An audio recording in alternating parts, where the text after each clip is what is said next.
Nepotism is the practice among those with power or influence of favoring relatives, friends, associates, especially by giving them jobs. That is the Google definition of what nepotism is. And basically, nepotism is favoritism, getting people close to you to higher places than maybe they should be. I don't want it to make this video to really break down the truth about nepotism and if it really is bad, not just in sports, but in the world in general. Because people talk about it, it's a massive thing in sports, but it's a big thing in the world too. If you look at the thumbnail, it was three specific images I chose. It was the Western Illinois University. That it's like, and if you read closely into it, it got the alumni thing at the top. JJ Redick, because of how he got the job for my Lakers, being the coach, wasn't the wasn't even my third option for who I thought was going to be our coach this season. And then I had Charlotte Flair, who people call a Nepo baby, or like she said, Nepo queen. But let's get into that, and I'm gonna actually get, even though this is a sports channel, I'm gonna get into the other stuff first, because with Western Illinois, and they're not the only college, but it's multiple colleges like this. Even though they might require you to have a 3.0 GPA and a 20 ACT score, if you have a 2.5 and your ACT score is 18, okay, that's close. You probably, most of the times, you won't get in. But if your parent went there, or one of your mom or your dad went to that college and you put that on there, you're more likely to get accepted under the alumni program, just because your family went there. But is that fair to other students who might have the same grades but they can't go there, and they might have more extracurricular activities? That's not really talked about, and is it necessarily a bad thing? I mean, how do you know that person is as dedicated as maybe their parents were? Maybe their parents got their 4-year degree, they got their master's and whatever, they became a lawyer or a doctor.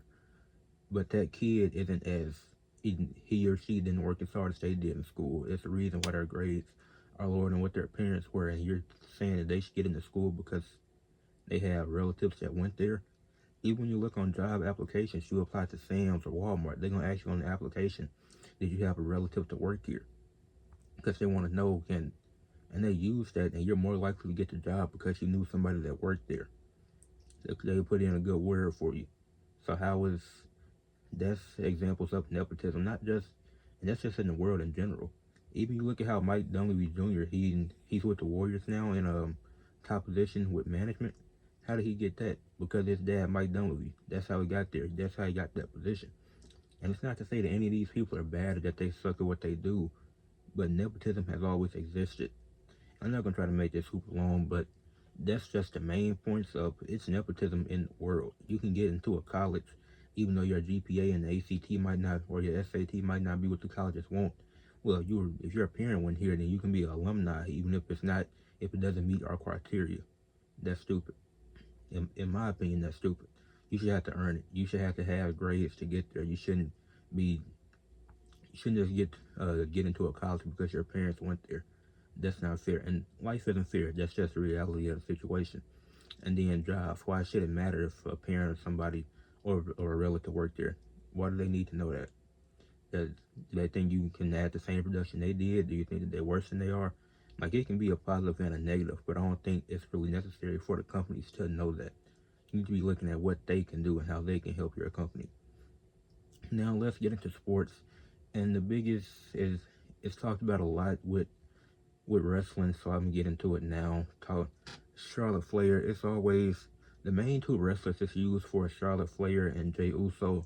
But my question is, why don't you use it for the Hart Foundation? Why don't you use it for San Martino and his son? Well, not Bruno, but his son David. Why don't you use it for like I said, Orton and his lineage? Why don't you use it for all those other people? Because nepotism might get you into the business, but it doesn't keep you there. The Usos haven't just been around because of nepotism. You can say, oh, they made it because of that, but they became a top 10 tag team by themselves before the Bloodline story. If it wasn't for the Bloodline story, they'd still be top 10, but because of the story, they became top 5. It helped their careers, but even Roman Reigns, look at him. He wasn't originally supposed to be in the Shield. At least it wasn't CM Punk's idea to have him in the Shield. So the Usos and Roman, they had to work their way up, and people always talk about the Samoans and how all these Samoans making and how mid they are. But are they mid, or are they working Are they working? Like Jacob Fatu was arrested for armed robbery, and he worked his way back. He was wrestling independent on the independents, and he worked his way to get into WWE. And look how over he's getting. So he's supposed to be a heel, and fans are cheering for him. So what are we talking about? Jay Uso, you say it was nepotism because he got this world title push. But who was available when? But which Uso was hurt during 2020? It was Jimmy with a knee injury.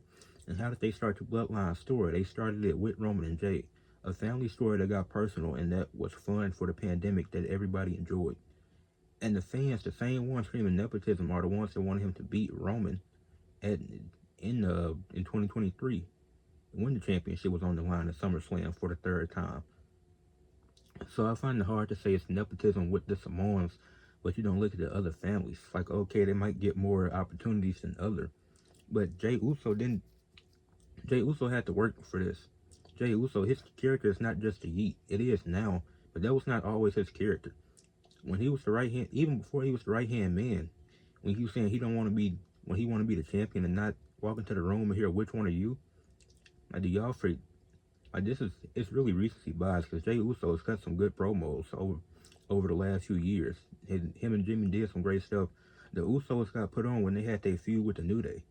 That's when the Usos got recognized. They didn't get recognized when they beat the New Age Outlaws for their first ever tag team titles. People remember the Usos in the New Day in 2017 for one of the greatest tag team Hell in a Cell matches ever. That's what they remember the Usos for, as a tag team. They also will be remembered for having one of the worst WrestleMania matches ever. But you can't just look at the Samoans and say, oh, it's nepotism, but don't say the same thing for Randy Orton. And is Randy Orton great? Yes. Like, and most of these people are Hall of Famers. Like the Usos, they're gonna go in the Hall of Fame as a tag team. Roman's gonna go in the Hall of Fame by himself. He's had a great career, and he's probably done soon. And even Randy, like, he is better than his family that came before him, like Cowboy Bob Orton and his dad and his granddad. But they wrestled before him, and they helped him get into the industry. If it wasn't for them, it's Randy Orton in WWE. Probably not. Did he work his way up through OVW? Yes. But why is that? Why does nobody talk about that? It's only used for, and I'm gonna get into Charlotte in a second, but it's used for Charlotte and the Samoans, but not for Randy Orton. It's not used for the Hart Foundation. And look, and y'all think nepotism is such a bad thing. Well, tell me why Teddy Hart never made it. Oh, but y'all don't know that story. So look it up on Peacock and watch the documentary about Teddy Hart and how terrible of a person he was. Because y'all think everybody just made it because of nepotism. Not everybody don't make it. That's not true. Not everybody can make it. A good amount, sure, but not everybody's gonna make it just based off of nepotism. It can get you there, but it won't keep you there. And Charlotte is one of the greatest women's wrestlers of all time. Definitely top 3. She's no lower than 3, in my opinion. And people always scream, well, it's nepotism, it's favoritism, and this and that. But is she not great? Is she not great in the ring? Is she not solid on the mic? Does she not tell solid stories? So what are we talking about? Does she not help elevate talent? Just because she wins all the time doesn't mean she doesn't help elevate talent. Sure, it's some wins that she got that she shouldn't have, like beating Asuka Streak at WrestleMania, and then her and Rhea, they went 1-1 at WrestleMania. I'm watching New Japan and is that Sonata with a fork? Anyways, back to what I was saying. But she's one of the greatest women's wrestlers ever, definitely top 3, and it's nepotism with her, but it's not for Randy Orton, when he's also one of the greatest ever for the men's side. So I'm trying to see, is it just because y'all hate Charlotte this much? Is it just because y'all hate Jey Uso this much that it only matters with them? But David San Martino had a match at WrestleMania 1, and nobody talks about that. Do y'all even know who David San Martino is? Unless you are a big fan of Bruno San Martino, then you probably have no clue who that is. That's Bruno's son, who had a match at WrestleMania 1 for no reason. He wasn't good, and nobody remembers him for a reason. He was decent for his time. He wasn't some terrible wrestler. But how do you think David San Martino got to the WWE? Nepotism has always existed. That's going to be the main topic, the main thing I say in this video, because that's the truth. You want to look at the NFL or football in general and say, well, Shador shouldn't have his jersey, I think he has a jersey retired or something at Colorado. That statement I agree with, But Shador, he worked hard. He played well. He should have been picked higher than what he was in the draft. It wasn't nothing about nepotism. He proved himself. He proved why he was good. You can say he has a big ego or whatever, but there's plenty of people with egos in sports that have high positions and some of the greatest players ever. So you can't use that argument. And then to bring it to basketball, people talk about, well, Bronny, he's only in the league because of nepotism. I don't think y'all actually watched Bronny in college. He was, and before you say anything, y'all forget that he had cardiac arrest on the court and he was out for a while. So that affected him in college. Because I do believe, I always, I would compare Bronny to Marcus Smart. I figured that he'd have a slow start to his career, as offensively especially, and his defense would be solid, and that still holds true because that's what he was in college. And I feel like the offense will come over time. I think he should have spent another year in college, not because he was bad, but because he was out for so long due to the cardiac arrest. But I think him going 55th in the draft is not a bad thing. There's no problem with him going 55th in the draft. That means 54 other players were better than him and picked before him. And I don't think it was really 54 players better than him. He just needed he just needed at least one more year in college, and him getting his runs in the G League and looking efficient, looking good there, it proves how good he was. It proves that he's better than a lot of people that say, oh, he's only here because of nepotism. When in reality, if you watch the games, he was actually solid, and his minutes were inconsistent after the cardiac arrest because you never know how to manage those minutes with somebody coming back from a life-threatening situation like that.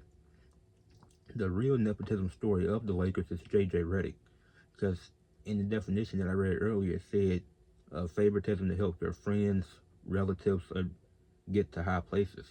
So J.J. Redick, a friend of LeBron who did a podcast together, LeBron can say he didn't have nothing, no say in J.J. Redick becoming the coach. He has to say that. We all know that he has some of the. We all know LeBron got control. We all know that, but he has to say that he doesn't to try to put like narratives have to be pushed. That's just reality of the situation. He has to say that he didn't have anything to do with that. But we know that he was the reason why JJ Redick got hired. JJ Redick had a job lined up in Charlotte because nobody was thinking about hiring JJ Redick until that podcast happened. Do you think the Hornets were actually calling JJ Redick? No. And he had two options. It was either Charlotte or LA. And those are really two terrible options because Charlotte has a future, but they're always injured. Then LA has LeBron, and you're getting the most media attention. So what do you want? Media attention or an injured young team? I mean, I probably would have went with the media attention too, but JJ Redick would not be in this position if it was not for LeBron and the podcast. Those are just a few examples of nepotism. And overall, do I think nepotism is bad? Do I think it ruins the sport? No. I don't think it ruins anything. I think nepotism is overblown because a lot of people work to get where they are. I think we just look at certain people and be like, oh, well, they got here because of this and that. But Cam Ward didn't get no handouts, and he was the first overall pick.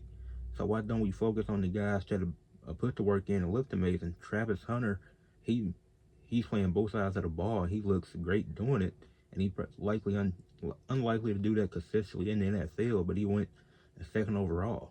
Look at Cade Cunningham, Anthony Edwards, Shea. These guys didn't have handouts. Shea started his career as a sixth man with the Clippers, and he became a superstar with OKC. So it's forms of nepotism. It does exist everywhere. It's in jobs, it's in colleges, it's in sports. But I don't think it's bad. Does it take opportunities away from other people? Sometimes it does. But even when you look at wrestling, is Jey Uso not the most over guy in the company? Is he not selling the most merch? You have to take advantage of that at some point. And maybe if you don't give him a month title reign, then the fans won't outrage about it. With the IC title I'm referring to. That's why fans want at least 3 or 4 months with him as the world heavyweight champion. Like, if there's things that people are going to need to improve in all the time, it's life.